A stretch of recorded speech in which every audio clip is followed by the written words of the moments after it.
Hi, everyone. Thanks for joining today's webinar, Finding Insider Threats, Digging Deeper. My name is Julie O'Shea, and I'm the Product Marketing Manager here at BlackBag. Before we get started, there are a few notes we'd like to review. We are recording this webinar, so we'll share an on-demand version once the webinar is complete. If you have any questions, please submit them in the questions window, and we will answer them throughout or in our Q&A at the end of the webinar. I'm excited to introduce our speakers today, Dr. Vico Marziale and Matt McFadden.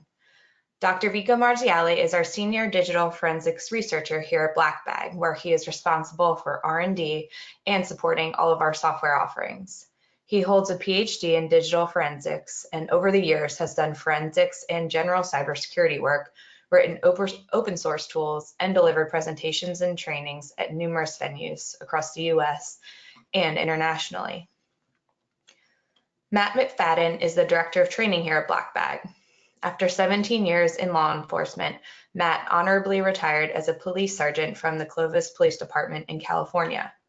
For 13 years, Matt conducted digital forensic investigations and supervised their department's high technology crime team.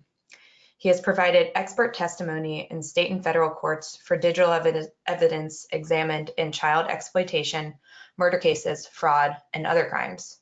Matt holds several industry-recognized certifications in digital forensics and incident response. Thanks for joining us today, Matt and Vico. Matt, if you're ready, I will hand the reins over to you to get started. Yeah, thank you, Julie, and thanks everyone for attending. We're excited about today's webinar.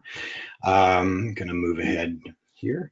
We are going to, a lot of things are going on in our industry, and one of them is going on is that our forensic tools are making our analysis easier for us. As examiners, this is great. We love it. But there is a warning here. You know, who's in charge? Is it the software or is it the human? It's kind of going to be both with what we do, but the tools are making for an easier analysis. Now, it's not going to happen all the time, but this has potential to put us in a point where we go, nah, I don't need to know that because the tool's doing it for me. And this can fall into something where it leads us to feel that we don't have to understand it. And we really have to step back and look at this to go, is our tool helping our analysis or is it replacing our need to know? And it should not be replacing our need to know, because if we're allowing ourselves to have a lesser understanding, we're not going to have those skills that we need to investigate. And we're going to review some scenarios here, but it's linking things together and piecing it together to actually dig deeper than the findings. We don't want the tool to provide us something and say, well, that's it. You know, I can't go beyond this. This investigative skill makes all the difference in your cases. And we're going to cover this as we proceed. We're going to cover just about 2 to 3 minutes of file system basics here. We're going to move into a couple investigative scenarios, and then Vico is going to take us on a even deeper dive into some really cool additional artifacts and newer ones out there. So reviewing on file systems, these are the base of what everything stands on. It tracks many required things in the computers we use. It tracks administrative information such as name, dates, times, and where this stuff starts. Where is our data? We have items that track the allocation of these storage blocks or allocation blocks or clusters, and it stores which ones are not being tracked or used. The last thing it does is our file all together? Are these allocation blocks all stacked together or contiguous, or are they broken up? And does that need to be tracked as well? So just moving through the 3 Windows-based file systems that we come across a lot, FAT32 is one of them that's still out there. It stores its admin information in a directory entry. It's a 32-byte directory entry, and we get the file name there. We get dates, created, last, accessed, and modified, and then we get where the allocation block or the first one starts, and then it's tracked from there. In the file allocation table, what we call the FAT, or in FAT32, we get FAT1 and FAT2, the backup of it. But this file allocation table is going to track our cluster allocation of where this stuff is, and are these blocks available to use or not use. The file fragmentation is also tracked. It'll point us, whether to consecutive clusters or if they're broken up all over the place. The other one out there is exFAT. Now, exFAT uses, instead of one 32-byte directory entry, it uses 3 primary ones. There's a bunch of secondaries. I think it can support up to like 19, but we get 3 with each file that we save. The first one out there is a file directory entry. That little type code is a hex value 85 that we see on disk. But inside the file directory entry, we get our dates and times. In MS-DOS date and time format, it's where this information is stored. The second primary directory entry is called the stream extension directory entry. Again, a type code. In there, the big thing we get is the first cluster or starting cluster. And we also get a marker for, is it tracking any fragmentation? In exFAT, if it's not fragmented, it doesn't really see a need to track it, because it's going to say, here's where it starts, and just track on down to clusters that are all in line with each other or contiguous. The third is the file name directory entry. And this one's pretty simple. The file name directory entry stores our file name. You see it in the graphic here. This is where it holds. So as far as our cluster allocation, it's similar to the FAT a little bit. We get a file allocation table 1 that you see here where my cursor is. We get the FAT1. We don't have a backup FAT inside FAT32, but as far as tracking which clusters are used or not, we have something called the alloc bitmap. Okay. Now, the last file system, I told you this would be short in the file system reviews, we get NTFS, and we're going to cover this one. And the reason why I'm covering this is it's going to come into play in our investigation here.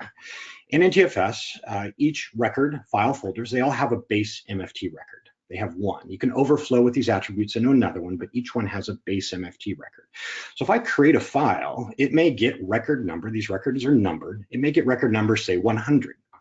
And it'll get a sequence number saying, hey, your record number 100, you got sequence ID 1 or sequence number 1. Now, if I delete this file, this MFT record space becomes available. It can be reused and a new record is entered, but it still is record number 100, but it'll say, oh, not sequence number 1, your record number 100, sequence number 2.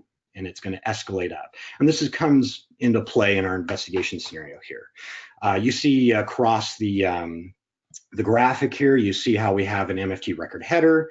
We have the sequence number is there. We get the file system ID is there. We get all kinds of good information. Standard information attribute, file name attribute, we get dates and times.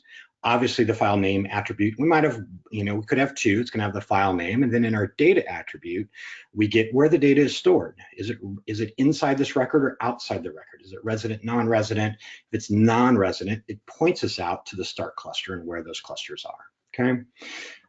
The last thing here is just a quick snapshot of, this is a screenshot of BlackLight, and this is me clicking on a record or a file, and then I click the record tab, and you can see BlackLight is really going to parse out the data structure here. Automatically is going to overlay a template, and I have my data structure on the right. So let's start our investigative scenario now. Our investigation, this is a scenario in our upcoming Windows class that's going to be released soon. We've got a guy working for a government agency. He's working in a secure building. And he goes over to his colleague's desk just to see if he wants to go to lunch. And his colleague has a laptop open. Laptop shouldn't be in this facility. He closes the laptop real quick and says, hey, I got to go to lunch. And he just takes off really fast. Well, his buddy's like, this is weird. So he reports it, finds out the laptop shouldn't be in this building. And we end up starting an investigation as to what's going on with this guy that kind of scurried out the door to lunch. Is there something suspicious here? So we've pulled his desktop and we're now analyzing it. Now, we're not going to throw you into shell bags without a quick explanation, like what are they, okay? And here's where they're stored. We got the path here. It's under the user profile. Oops, get my cursor going there. We have the user profile, app data, local, Microsoft Windows, and user class.dat. The user class.dat is registry. It's where Microsoft lately has really been putting a lot of data in. And in the user class.dat, burrow on down, and you get into the subkeys of bag MRU and bags. Now, bag MRU is up on the upper left graphic here on the screen. And what we see is you see the 0, 1, you get the computer number of 10, but then 2, 3. And then below that, in each of the numbers, you see like a subfolder of 0, 1, 2, 3, 4, 5. And in those, you would see a 0, 1, 2, whatever. This is kind of a representation of the folder structure. Now shell bags is, shell represents like the window, and then bag is what we call a node slot, or it's, think of it a bag that, it's a bag that holds the shell or window information. And each of them has and points to its settings. So you see here on the 0, 1, 2, 3, 4, 5 that we see the like payload and outgoing and Mimi and bitcomet. Those are folders, and those folders are all in this number 3 folder over on the left, and we'd have to click in there to find out what it is. Now the MRU list X is most recently used. It's a list, and across the green line here you see the 03 and 05 and 04 that I've marked out in the black little rectangle highlights. That's the number for the window above of the most recently used. Like number 3 indicates that the outgoing was the most recently opened folder, and so on. Okay. The last item is the node slot. You see the node slot up at the top, and you see node slot data 7. Okay, so inside that, basically that decodes to the bag, and here's where our bags are stored. So we would go for this folder, number 3, would go over and look at the node slot 7, and we get a lot of things of how was this window, what are the settings, what was the icon size, how was it sorted, maybe where was it at, all the settings for the window. So looking at it, we're going to go look, and we're going to see how it parses it inside of BlackLight here. And I'm under System Shell Bags, and I've got a bunch of folders. And in your case investigation, you're just going to start navigating around and look, and BlackLight is able to take this shell bag information and rebuild this folder structure here for us. And I'm just scanning around looking, and we know we got our guy who scurried out the door, and what's going to be something that is going to indicate our interest as an investigator. And right now, the word extract, that's not good, right? We're thinking, could this guy be stealing something? Extract, I don't know. It's not looking good right now. It's just kind of popping up on my radar here. So you can see right here, here's the bag path. We can see, remember that number structure of 03 and the structure down to where it's stored. There's our node slot, 81. Get dates and times associated. Then over here, we get some really good information about this folder, or the shell bag data about the folder that, it may be on disk, it may have been deleted by now. Get a little B004 signature here, and I get some data. And if I want to look at it, I can click here, and there I see my extract. BlackLight's really good at, navigating you right to the data. And I get into, see the MFT entry number 113218 with a sequence ID of number of 5. So I'm going to go chase this down, 113218, sequence ID of 5. I want to go see if this is still present on the drive. Now, of course, I've been doing this before. We have a bunch of tons of filters that can help you, but I'm going to go in and get this back to where I had it, 113218, and I'm going to click filter or enter, and it's going to go out and query across, and yep, there's my extract folder still on the file system. So now I kind of want to look at this and see what it looks like within context to what's on disk. So I'm going to go reveal, right click it, reveal, and reveal in file browser. BlackLight's going to prompt me here to say, hey, you want to go on this volume? I'm going to say, yeah. And now I'm out there on the file system. I can see it in context. So extract through my name. I got some daily logs here. Got a js.zip file. Okay, this is interesting. I got some satellite intel, and our guy's working for the United States Space Force, the upcoming agency that should be coming out. But if I scroll down to the zip directory here, and I'm seeing satellite intel, exosphere, thermosphere, I'm seeing some things. I'm really wondering why this is in a compressed archive. Like, is this normal? Is this not? You can see BlackLight does really well, and it's parsing out. I can just go to the data structure and actually look at the structure of the zip archive too, but I'm not going to get into that at the moment. Inside of our other folder here, we find an other folder in extract. We have some captures.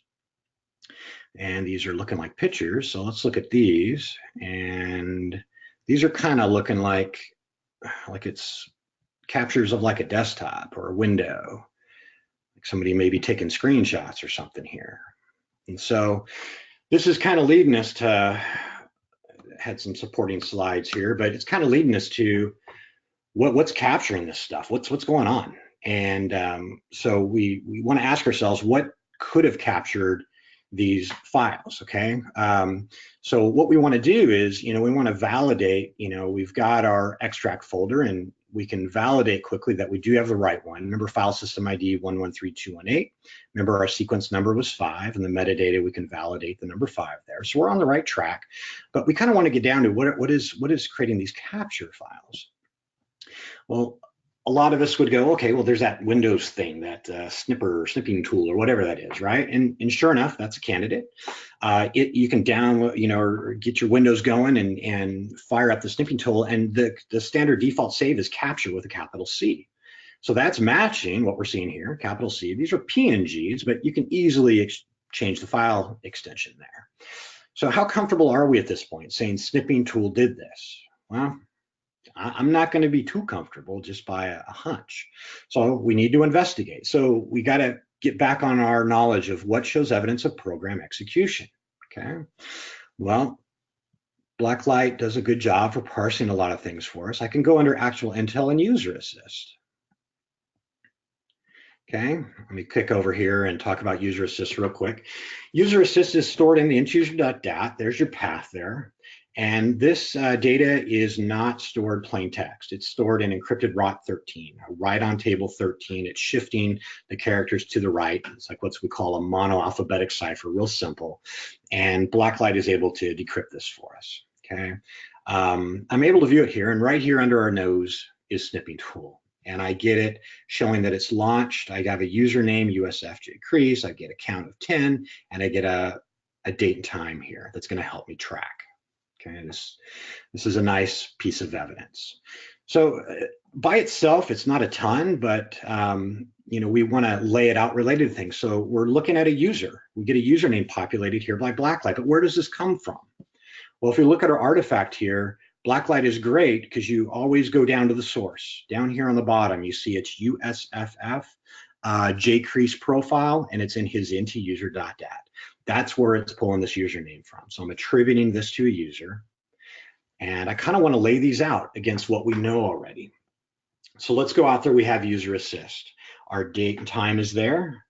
And then we have our information from our shellbag data and the suspicious files that we found that are captures. So if we track it, we end up on January 24th at 2:17 Eastern time at 01 second. About 9 seconds later, we get another folder that's created on the file system. We get a shellbag entry created for that folder, okay? And then subsequently, within the next couple, 2-3 minutes, these captures are created. So we have snipping tool being launched, this folder being created, and now the captures are starting to take place within 3 minutes. So now we ask ourselves, how do we feel now? I'm feeling much more confident saying, yes, snipping tool is the one that was likely used to create these capture files. Now, one other question to throw at us is why is the shellbag, this is created 2 seconds later than the folder, which is on the file system. So these come up in court a lot where people go, wait, why is this after, and is that normal?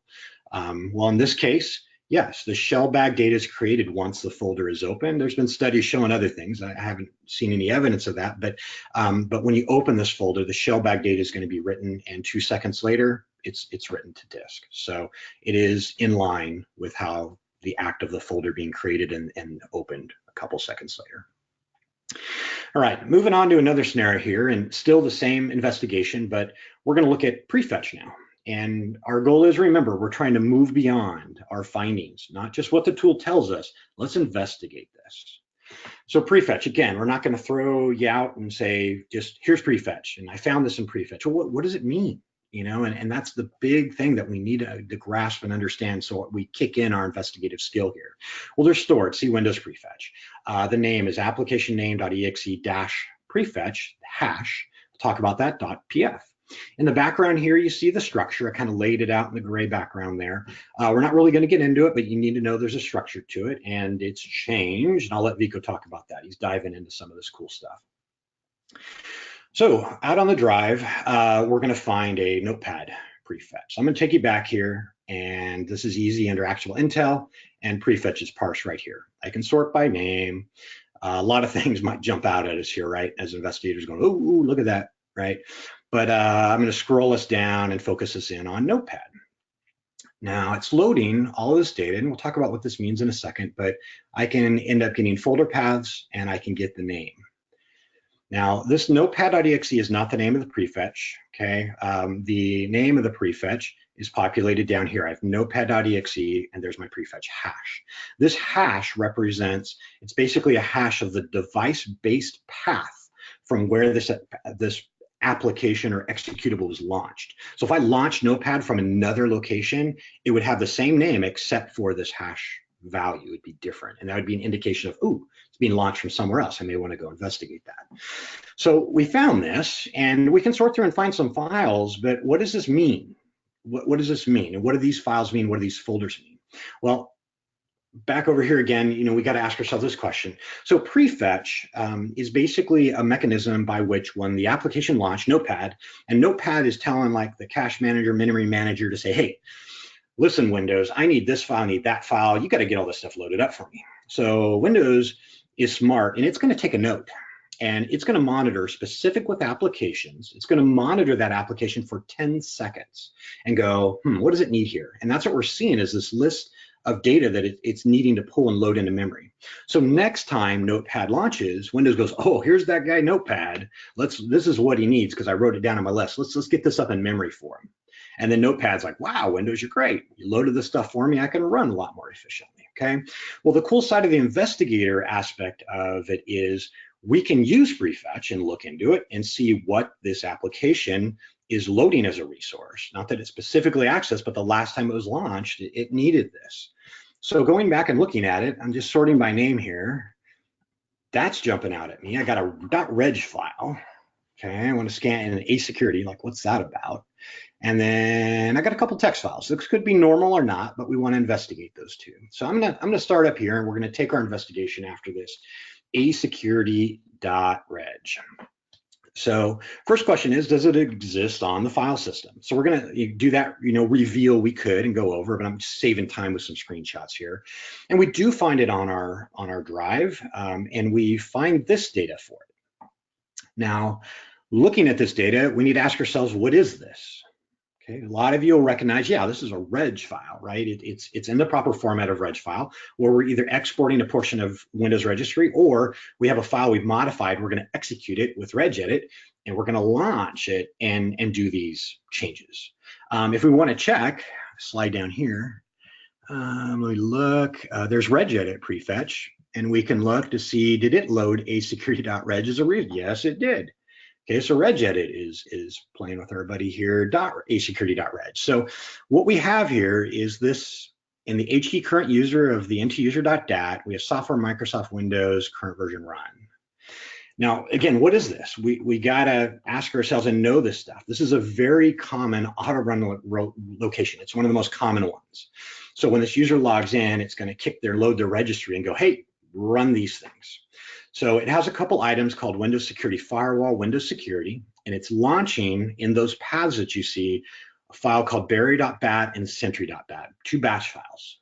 And even more suspicious, it's running them silently. Like, what's going on here? Okay, well, if we hop out to the registry, we just go to System Registry in BlackLight, navigate on down to our current version run, our auto run location. Sure enough, this is in the ntuser.dat. It's been written. So now it's loaded, ready to go. So now I want to ask myself, like, what's in these batch files? Like, what are they doing? And we go out to the file system, we look at them, and here we get the context or the data inside. Now, berry.bat has this text, netsh advanced firewall set all profiles stayed off. I've used netsh a lot. I can't say I've really used it a lot for the firewall, but this is basically a command where we're trying to kick off all profiles, kill the firewall. Sentry.bat, it looks like it's adding a reg entry here to the Windows Defender under the software hive. And we've got a disable anti-spyware value being entered with a regd word 1, meaning yes, disable anti-spyware. So basically barrier.bat trying to drop our barrier, sentry.bat's trying to drop our sentry. Is this normal on a user's computer? I'd be hard pressed to find a scenario where that's the case. Okay, so now we're going, something's really weird going on with this system. Okay, we can also look to see what else is going on. We have another one called jump list. Go out there. It's right here amongst all your program execution artifacts. I love this. And you can go on down to Notepad. Now, if you guys remember jump lists are Windows 7 where you right click on a application that shows you your most recently run. It's basically a collection of link files that's stored in pretty much the link file location. I'm going to go to Notepad, and there we have a corroborating entry showing Notepad was opening asecurity.reg.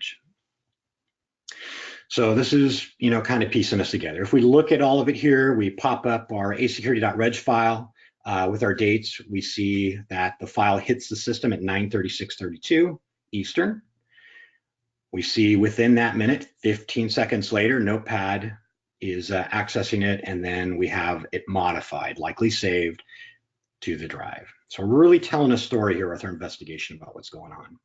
Now, one more little chase here. We're going to go after this out.txt file from the Prefetch. So backing me up to our Prefetch, we found Notepad, right? And we found the asecurity, but we also found this file here, which is the outgoing, and then this is a folder, and then we have out.txt entry here a couple times. We have the folder path, this is the volume, okay, the volume or D or GUID, and then we have a volume serial number here. Now this one we likely don't have because this is looking like an external type drive, outgoing out.txt, but we're going to investigate that a little further, and then we have this one. So we're going to go chase this location, but we want to take a little note of this volume serial number 5056A672. So put that in your short-term memory. But we're going to go out here and we're going to look at these locations for our out.txt file. Well, we go out there and our out.txt is no longer present. It doesn't exist in the location where the Notepad was accessing it. So now what do we do? Where else can we look? What else can we rely on? This is where we got to use our brains and our investigative and our forensic skill to go, ooh, okay, well, let's look here. Walk in another evidence item, USN Journal. USN Journal, update sequence number journal, file system artifact. It's going to log, it works for the file system, but it works for applications too, to note updates to the master file table records for these entries. And it's going to log them down. Through here, what I did is went into the system logs and USN Journal and BlackLight. I did a Control F or Command F, depending on what system you're using, and I typed in out.txt. It's going to light it up yellow for me, and now I'm going, Okay, I got an out.txt entry showing me that it was on the file system, but then I got a .link file too. So what does that tell us? Right, we track that path to the right, and we see, well, it's in a user profile, app data roaming Microsoft Windows recent. Out.txt.link is telling us, yeah, the out.txt was open. A recent link file was created for it. We're going to come back and visit that in a second. But even better, the USN Journal is telling us a little history of the file across the file system is that it is now named $R random characters.txt. This is within the recycle bin from Vista on the recycle bin naming convention that happens to files. So let's go out there and look. Now back to BlackLight, actual intel, file knowledge. We have our trash items populated for us. This is not the recycle bin. This is BlackLight's parsing of it, which is nice. It's going to decode the $I file for our related recycled file. So we see our out.txt. We track it across. We see the original path, and then we get a deleted date and time. So it kind of helps us piece this together here. Now we go open up our out.txt file because that's big. Like, is this just an innocuous file or what is up with this out.txt? Does it really mean something to our case? Well, we open it up and we see this. So now we're going, oh boy, you guys and gals out there that have worked incident response, any type case and have seen this, you're going, oh boy. Okay, this is basically a text dump of all the user profile passwords that in their hashed form. This is not good. So what now? Now what do we do? We found it. Now what do we do?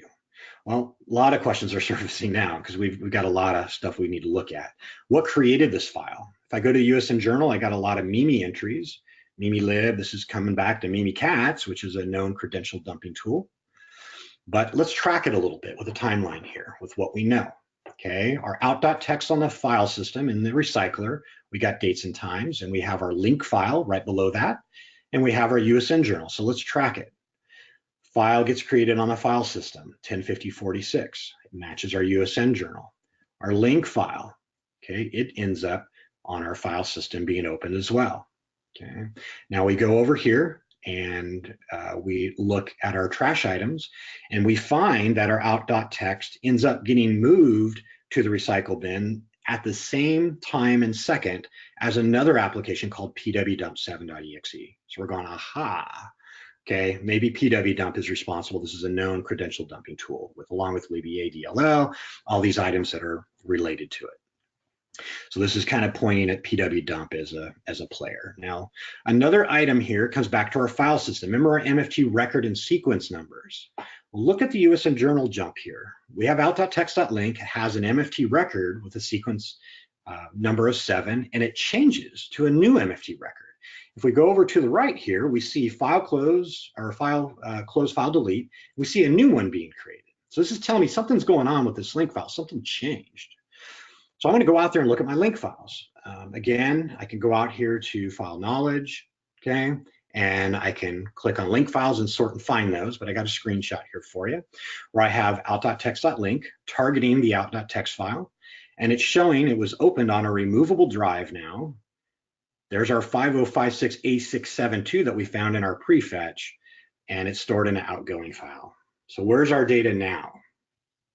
Yeah, this isn't looking good. It looks like Notepad looked at this on our volume from our prefetch, and now it's been copied over to removable device. It was looked at again, and who knows where it's at now. So we've got some issues here.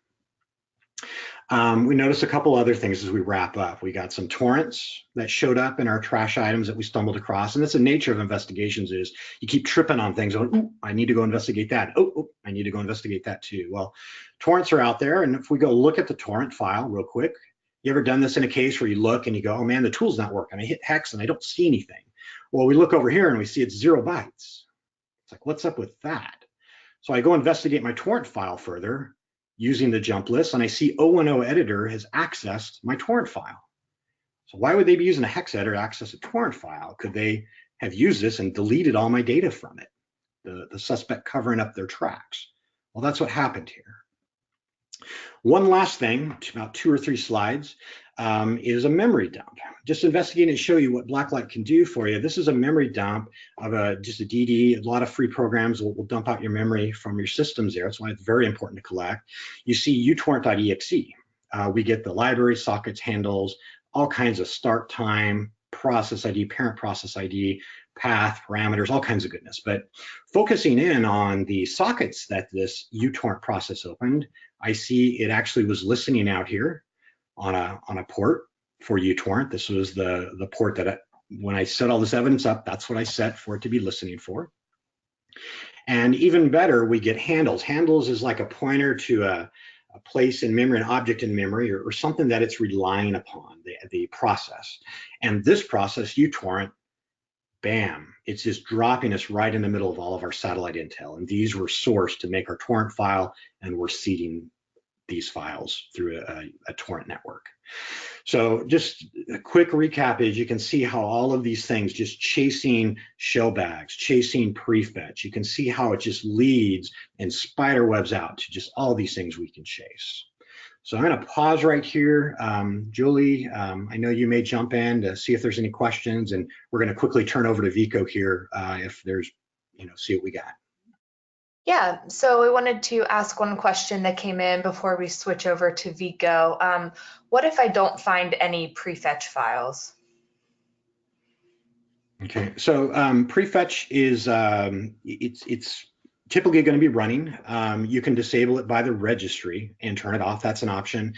There's some research out there that I've heard. I had a colleague actually was assistant in a case that had a system with an SSD, and there was no prefetch. So I've actually tested systems with SSDs on them, and I've not seen the prefetch automatically turning off, but I've heard talk of that. But it's weird though, all the systems I've tested and I put in an SSD to multiple ones, I've never seen the prefetch automatically turn off.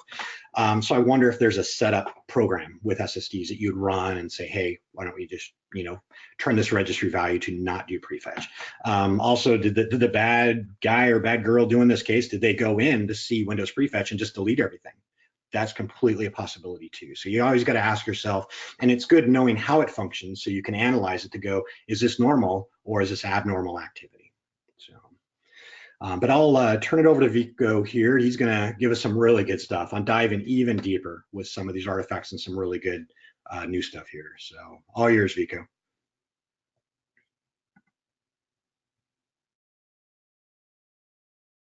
Thanks. Get a little set up over here. All right, making some progress. All right, so Matt did a fantastic job taking us on a little tour of some artifacts that you've certainly seen and used before, but really kind of seeing what we can squeeze out of them information-wise. And in doing that, just to have a brief recap, he's showed us that we have an insider doing some naughty things, doing some things that we think are suspicious and some that's just outright bad. So he's using torrent applications and to access malicious files. He's using Notepad to access malicious files, taking screen captures. He's exfiltrating credentials, all kind of nasty stuff. And so what we're going to do from here is look at some newer artifacts that you may or may not be leveraging in your cases. And even if you are, we might have some new interesting details that you can use to again help you dig a little bit deeper into the artifacts and not just kind of stare at the basics. So first is the background activity moderator, or background activity monitor. Sometimes we see it as a process execution artifact. Started in Windows 10 in 1709, so that's the fall release of 2017. It exists in the system hive at the path you see up here, and also at the second path here, although the second path looks like it didn't start being populated until 1809. So be sure that your tools are updated to see where things are. Again, it's good to have a firm grasp of where these things should be and when. It's in the system hive, so it's not really attached to a user, but they were nice enough to put the SID of the user and then the name of the application and then the date that the application was run. So this is an artifact that you can use to add context to the things that we already have seen in previous slides from Matt. What does it look like in the registry? So in the upper left over here, you can see that we've selected the BAM user settings, and then there's a set of SIDs for keys, and we select one of the SIDs, and then on the right, you see the values for the key, one of which is regedit. The value data for that key is highlighted down below, and when we look on the data interpreter on the right, we can see that this is clearly a Windows file time, which is the execution time of the artifact, of the application. BlackLight will parse this stuff all out for you in a sortable, filterable kind of way. It'll also show you the source file and all the other things like we've seen with the other artifacts that are off screen. If we blow some of this stuff up, so on the top, we can see that the user executed bitcommit. So we saw some torrent activity with muTorrent, but he also tried bitcommit a little earlier in the morning. That was at 9:15 on the 25th, and must have been unsatisfied, and then switched over to muTorrent about 20 minutes later, ran the installer, and then ran the torrent application itself. Also of note, not highlighted in that second picture, is the 010 editor probably being installed. As we move on down, we can see another execution time for Notepad, which we know was used to do bad things. Irfan viewer, which is an image viewer, which may be of interest to us since the user was exfiltrating pictures of satellite imagery. And then also snipping tool. So we saw that was used. And again, this is just another set of data that you can use in your investigations to add more context.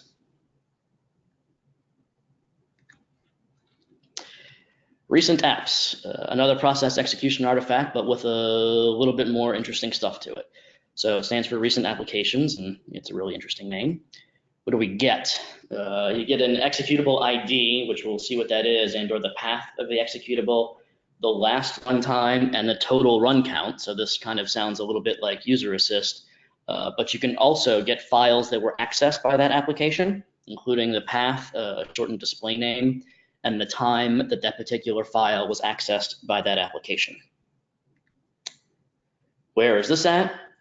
It's in the MT user hive, so we can attach this to a user at Microsoft Windows current version, search recent apps and a GUID, and then each of those GUIDs can potentially have a sub key of recent items with its own set of GUIDs, which will be the items that were accessed by that particular application. What does it look like in the raw registry? You see that we've got in the upper left, we have the recent apps key, has a bunch of subkeys, and we select one of them, and we can see an app ID of BlackLight. This is potentially from one of my research machines. A launch count, the app path is blank here, but that happens a lot of the time. It's not a cause for concern. And then a last access time, where if we select it, BlackLight will show us the actual bytes, and if we decode the bytes over on the right, we can see that again, this is the time this particular file, this particular application was executed.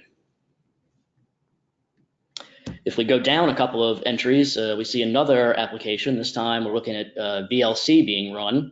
We see that it has an app ID and an app path and a launch count and a last access time, just like before. The difference here is that this particular guy has a recent items subkey with a GUID underneath it. If we look at that guy, then we'll see, in addition to type and points, which we don't care about for the moment, the path of the file that was accessed, the display name for the file that was accessed, and then a last access time. We want to make sure and not think that that might be the last access time for that image file.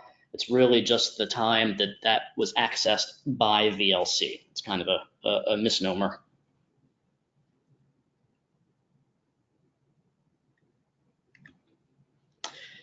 So BlackLight shows it to us just like this. Again, the key path, app ID, launch counts, paths, the times are there too, all this other fun stuff. So we can see that like Microsoft Edge was used to open these things. Up top, Windows Photos was used to open an HEIC file. VLC was used to open a movie file.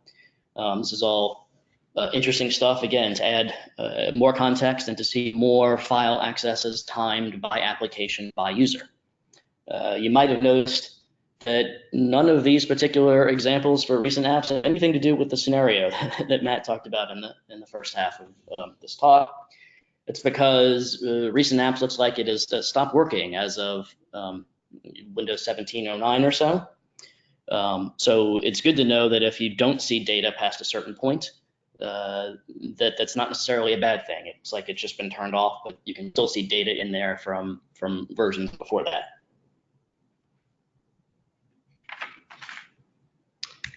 On that note, I kind of want to beat on this for a little bit, especially with Windows 10 putting out new revisions about every 6 months or so. These applications, these artifacts are changing more and more and changing faster and faster. So Prefetch is now compressed, which most tools will uncompress it and parse it for you just fine. But when it comes down to you wanting to go down to the bits and bytes and look and verify your results, now the file is compressed. So you're kind of out of luck a little bit in that respect. The Amcache was introduced in Windows 8, significantly changed in Windows 10, and then the changed version in Windows 10 was backported to Windows 7, causing dizzying issues. Even more dizzying, it's not even related to the Windows version. It's related to the version of the DLLs that are running on the machine. For anybody who hasn't read Blanche Lange's Amcache paper, you should absolutely go read it. Shimcache has changed over time. USB device tracking changes constantly, but some of the newer changes are that there's a new place in the registry where device connections are stored for things that use the store port driver, like for larger USB devices. There's a new event log ID, 1006, that can give you device insertions and removals, and also things like the VBR and MBR of the drive that was inserted. Can have all kinds of interesting information in them. The point of which is it's kind of you need to be super aware. Things are changing more rapidly and more artifacts are discovered, and having kind of a deeper knowledge of what should be around and what shouldn't be around. If your tool misses a thing, is it because the thing isn't there anymore or because the tool missed a thing? It's super important to know.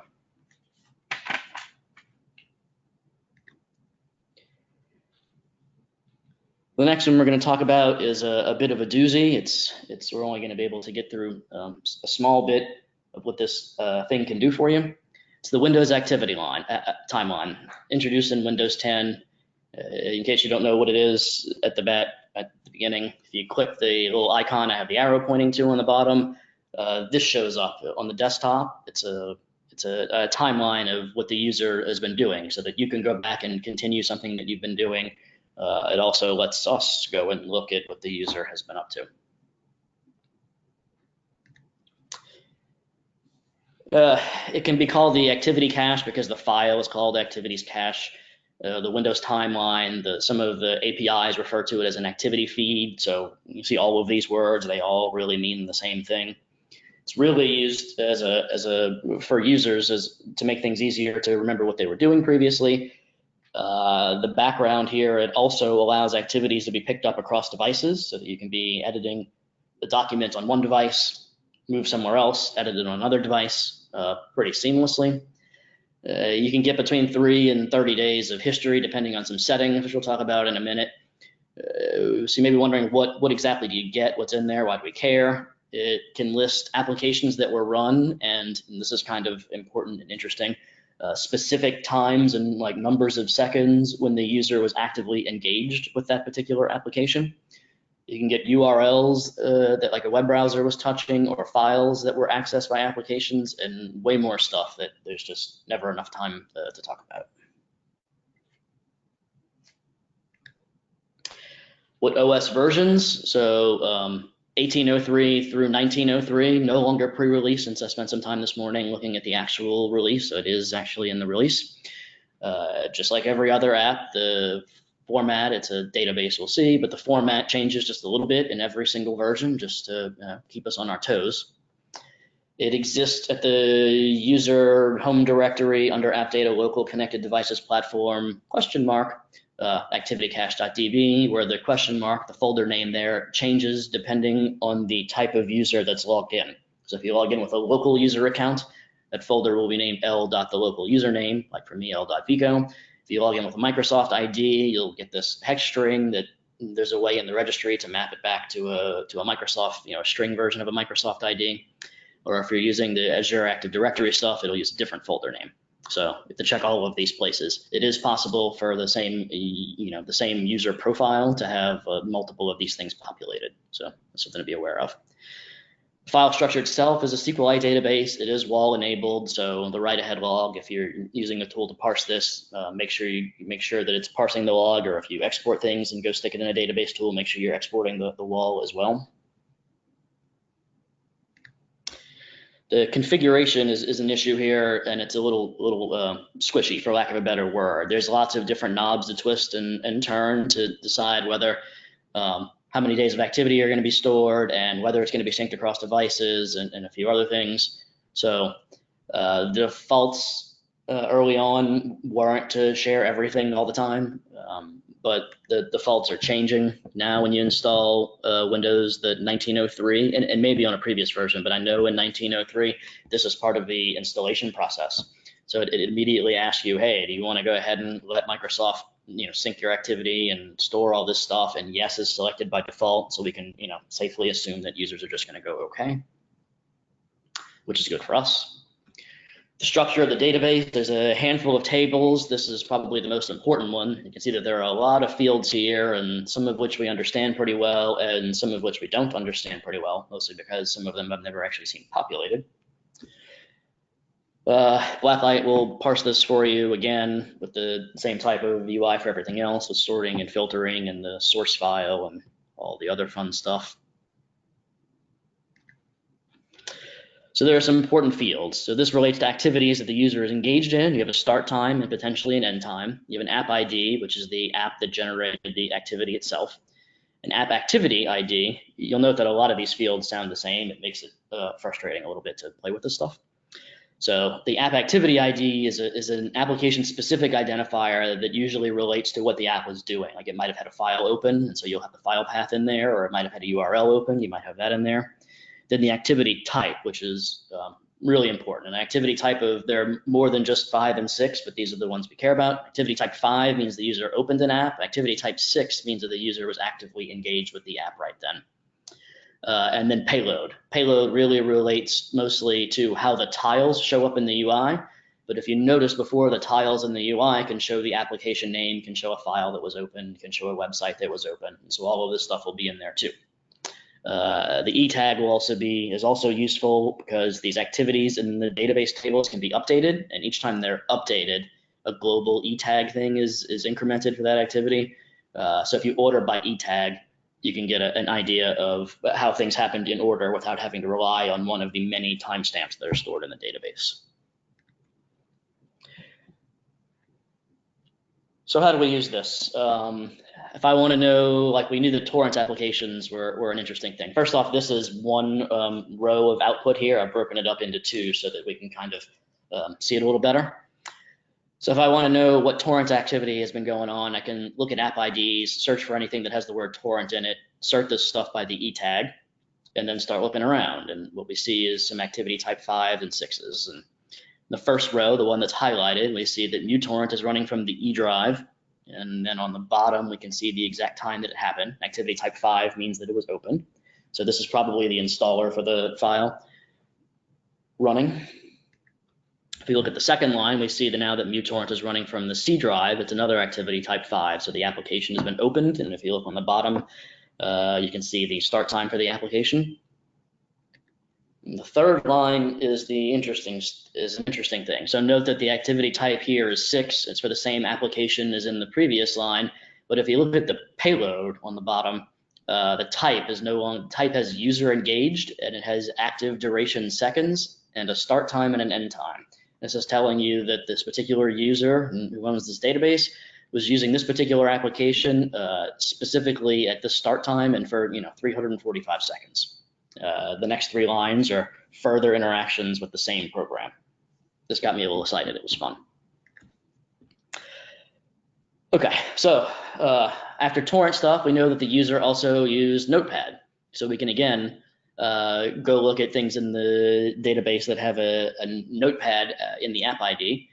And again, if we sort by E tag, we'll see a bunch of activity type 5 followed by activity type 6 over and over and over again with start times and some end times. This particular one I have highlighted shows the payload below. Payloads are JSON blobs. So if you look at it pretty formatted down below, you'll see that the app Notepad accessed this specific file, asecurity.reg, which again we saw before. This is the one that that inserted some malicious registry stuff on behalf of our suspect. So you get that Notepad was used at a specific time specifically to touch that file, and you also get some interaction time after it. If we scroll through and look at the rest of these, you'll also see that the user opened out.txt on the C drive with Notepad at 1550:52. So just another corroborating result that the user touched it.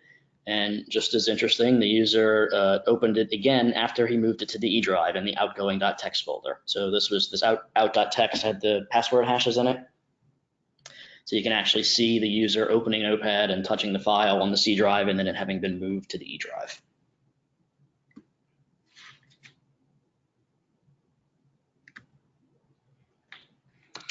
Snipping tool usage, same thing. We can look for an app ID that says snipping and see that the file is, at least as far as the activity database is concerned, was opened once. We have one activity type 5, and then several activity type 6s afterwards. The user opened it and then interacted with it several times. Unfortunately, if we look at payloads for all of these things, they look like the bottom picture, and we don't see anything about the files that were accessed or created or touched or anything. That happens for some types of applications. It seems a little arbitrary at the moment. But we do know that this tool, by default, creates files that are called capture and a number. So you can see here, if you go, instead of looking for snipping tool in the app ID, you can go look for capture in the payload, and you'll see that there are 3 entries that have capture in the payload. One of them, the app display name is photos. That's the Windows Photos app, and accessing this file, capture1.png, at the time listed up top. There are 2 more times these capture files were accessed with a different application this time around using OpenView. Capture 2 was accessed and capture 3 was accessed, and since we have this, we know exactly what times these things were accessed, and we can go back and look. Like right now, we have the activity type 5s. You can go back and find the 6s and see more interaction type things. Okay, so I had a lot of information and went really quickly, but kind of in summation to wrap up, hope we've stressed to you that some artifacts have been around for a while and are very well understood, and we've kind of got a wrap on those. And that's great. That's good that we understand these things and the tools can do all the work for us, and it's perfect. Others are either new or just kind of complicated and have links to many other artifacts and just store way more information in them than most people know of or use. These things change over time. With Windows 10, they change really, really often. So you have to constantly look. I'll be spending a considerable amount of time looking at 1903 and trying to figure out what Microsoft changed on us. And that knowing some of these details of where these things should exist in different versions, or if they should exist in different versions, knowing that Prefetch holds information about files that were open, knowing that you can look at handles for a process in the memory viewer and see files that were open.